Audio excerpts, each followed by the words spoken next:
Kalau kalian ngikutin gua di Droid Lime, kalian pasti paham ya kalau gua itu selalu concern ke kamera smartphone.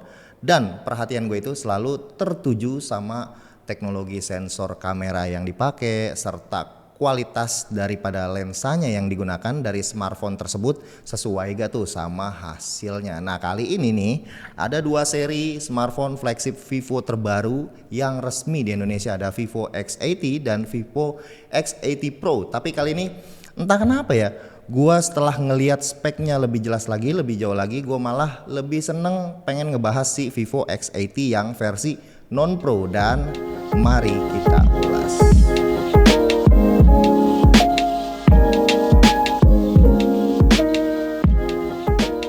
Menggunakan Vivo X series ini lumayan ada banyak kenangannya ya buat gue ya.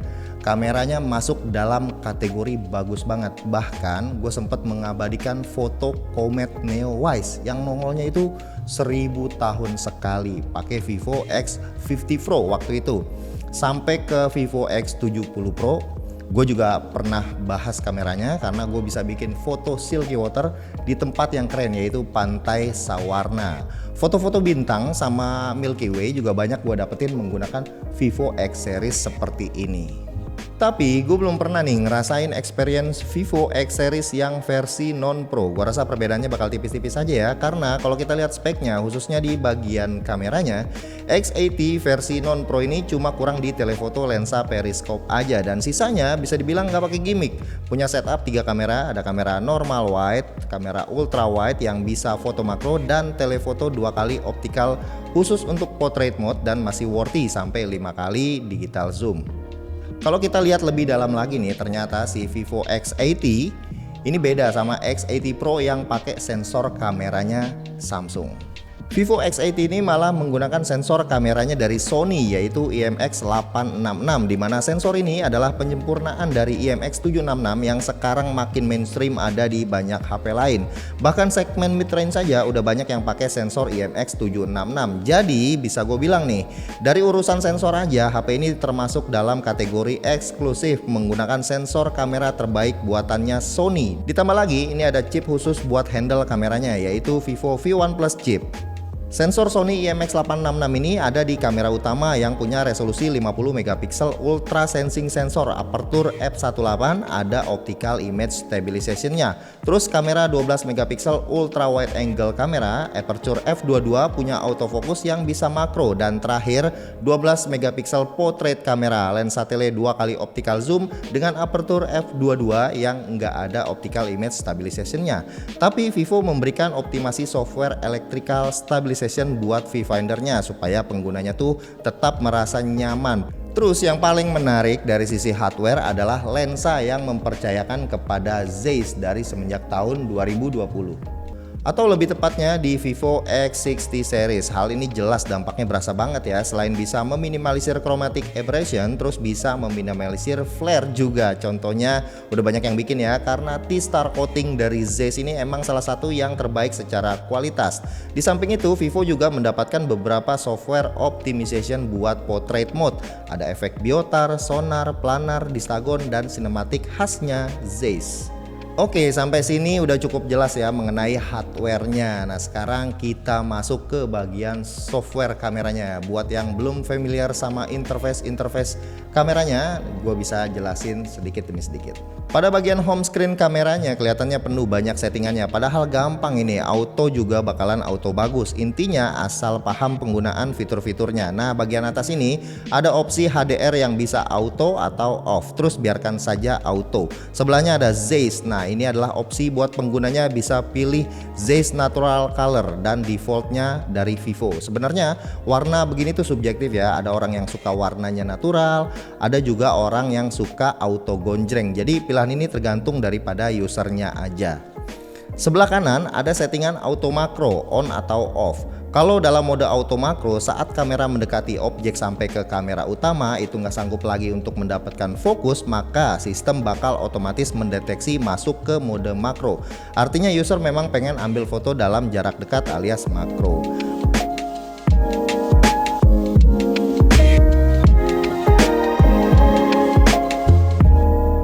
Paling kanan ada settingan rasio, timer, grid, level efek master, watermark, dan motion autofocus. Nah, yang menarik adalah efek master ini. Ternyata ini adalah opsi untuk ngatur Zeiss Natural Color supaya bisa mengurangi saturasi warna supaya terlihat lebih natural sampai ke warna hitam dan putih mentok ke arah kiri atau lebih saturate ke arah kanan. Kalau opsi ini dimatikan, defaultnya adalah -20. Ke bagian bawah ada AI untuk otomatis optimasi. Di sampingnya ada pilihan lensa, bagian kanan ada filter, terus ke bawah lagi ada pilihan mode-modenya. Ada portrait, night, video, mode pro 50MP dan more. Nah, di sini ada banyak nih fitur-fitur lainnya. Yang paling oke sih long exposure, pastinya dibuat mudah untuk astrofotografi. Selanjutnya kita bahas portrait mode. Nah, disinilah bagian yang paling mengekspos fitur-fitur dari Zeiss. Ada efek bokeh biotar, sonar, planar, dan distagon. Terus ada cinematic mode. Ini yang agak tricky ya. Kalau nggak mungkin pengguna akan kelewatan dan nggak tahu ada fitur ini. Padahal di cinematic mode ini punya efek cahaya anamorphic yang menurut gue ini bikin keren sih. Cara aktifnya tinggal klik button icon light kecil di sebelah tengah di bagian kanan.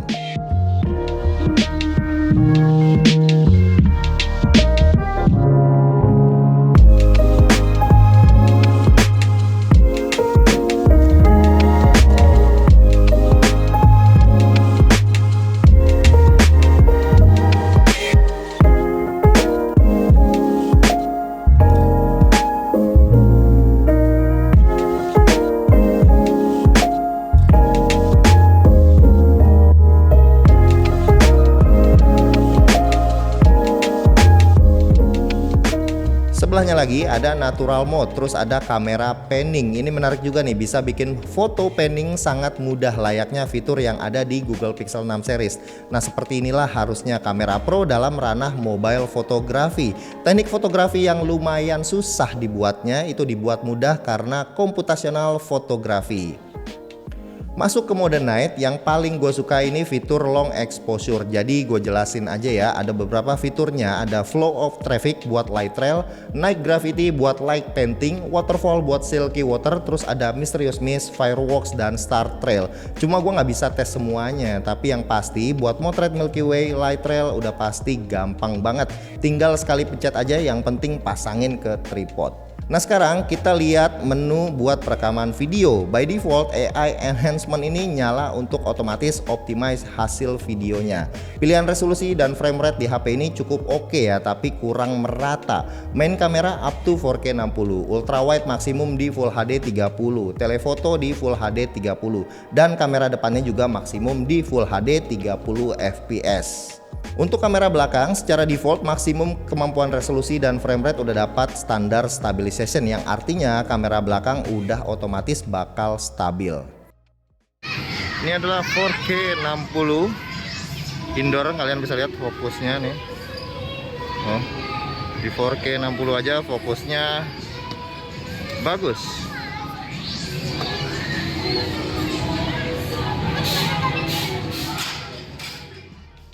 Tapi kamera depannya belum dapat stabilization, cuma hasilnya lumayan oke lah. Berikut ini sampel kamera depannya. Halo guys. Kamera ini depannya nggak ada stabilisasinya. Apaan? Stabilization. Apa?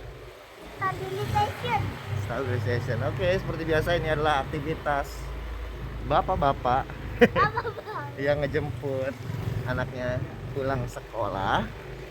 Tenang, ini jalanan ke rumah saya ini dekat kampung-kampung, gang kecil. Jarang ada mobil lewat, terus motor juga jarang juga, jadi harusnya aman ya.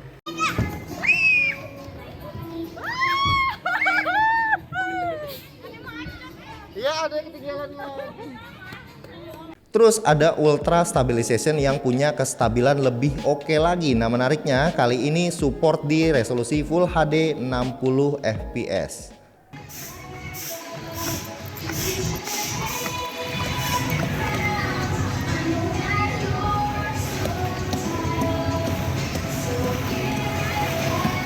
Ada satu fitur yang oke nih, namanya horizontal leveling stabilization untuk recording video yang mengunci orientation, bisa landscape, bisa portrait. Nah, cocok nih buat konten kreator zaman now yang sering bikin video 16:9 versi vertikal kayak TikTok dan Reels.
Oke, cukup aja kita bahas kameranya. Sekarang kita ke bagian bodinya nih. Yang namanya HP flagship pasti punya desain yang elegan. Dari depan aja udah kelihatan mewah ya, punya layar yang sisinya melengkung. Desainnya juga seksi bener, tipis, sleek, bahan materialnya premium banget. Panelnya AMOLED Full HD+, punya refresh rate 120Hz, punya nit sampai 1500. Dipakai di luar ruangan udah jelas banget kelihatan terang nih, nggak bakalan butek. Ada opsi juga mau full sRGB natural atau yang mau gonjreng by default, tampilan warnanya juga makin oke. Di dalam ruangan kondisi gelap-gelapan dipakai buat nonton film, nggak ada black keras ataupun tint yang ngeganggu. Udah support juga nih buat geber konten HDR10. Kualitas speakernya juga masuk ke kelasan HP flagship yang udah stereo, meski ada sedikit aja nih speaker bagian atas ini agak kurang nendang. Terus ke bagian vibrating motor, awalnya gue nganggap kurang nih vibrating motornya, tapi pas nyobain aplikasi kamera yang mode pro itu berasa vibrate-nya bagus banget pas gue slide ISO dan shutter speednya. Dan akhirnya gue coba ganti aplikasi keyboard bawaannya sama aplikasi Gboard buatan Google, dan ternyata vibrating motornya itu beneran bagus banget. Menurut gue ini udah sekelas lah ya sama kebanyakan HP flagship di atas 15 jutaan. Ke bagian performanya, nah ini gue rasa kita nggak boleh nih ngeremehin yang namanya MediaTek. Apalagi HP ini pakai Dimensity 9000, disokong 12GB plus 4GB extended RAM juga. Performanya kenceng banget. Skor Antutunya nyaris sejuta. Geekbench sama Wildlife hasil tesnya mengagumkan. Dibuat digeber main game macam PUBG itu udah bakal nyaman-nyaman aja ya di settingan yang paling tinggi sekalipun. Untuk segmen HP flagship seperti ini, urusan bukan cuma soal performa aja. Yang paling terpenting adalah experience-nya, apalagi user interface-nya yang bisa bikin nyaman. Pas selesai awal setup, gue bisa lihat ada bloatware yang bisa di uninstall, dan ini termasuk wajar sih karena bagian dari syarat regulasi. Dari defaultnya storage yang terpakai bisa sampai 25GB dan update app pertama kali bisa sebanyak ini.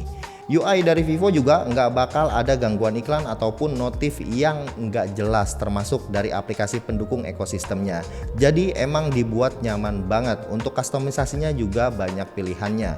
Vivo X80 datang menggunakan Vantage OS versi 12 berbasis Android 12 yang sekarang ini gue pakai udah di latest update di bulan Juli 2022. Oke, tinggal ke bagian baterai aja, punya kapasitas 4500 mAh yang bisa bertahan digunakan seharian. Lagian ngecasnya juga cepet banget. Terus udah dapet chargeran juga 80 watt flash charge. Gak perlu lagi nih kita khawatir sebenarnya ya. Kalau urusan baterai tinggal logika aja.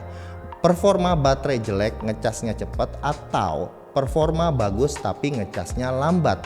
Nah, ini HP Vivo X80 bisa dapetin kedua hal tersebut. Performa baterainya oke, ditambah ngecasnya cepet banget, 80 watt flash charge. Asik kan?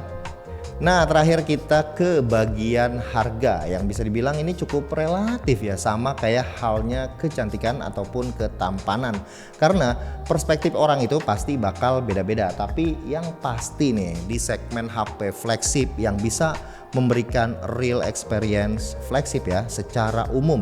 Chipsetnya tuh kenceng, displaynya bagus, speakernya stereo, kameranya keren nih, nggak ada gimmick-gimmickan. User interface-nya nyaman, mateng, dewasa, terus nggak diganggu juga sama iklan-iklan. Dan update-nya itu selalu pasti. Nah, HP seperti ini biasanya tuh harganya sama semua, mirip-mirip. Itu harganya tuh deket-deket persis ada di range harga 10 jutaan ke atas. Tinggal balik lagi nih ke penggunanya yang mencari kecocokan di antara setiap fitur yang mereka bisa berikan. Dan HP ini punya fitur terkuat nih sesuai sama tagline-nya mereka, yaitu profesional fotografi, yang artinya sebuah HP yang ready banget buat orang-orang yang antusias sama dunia fotografi. Oke, sekian video kali ini. Makasih buat yang udah nontonin, kasih komentar juga, terus kasih likes juga, dan kita ketemu lagi di video berikutnya. Bye.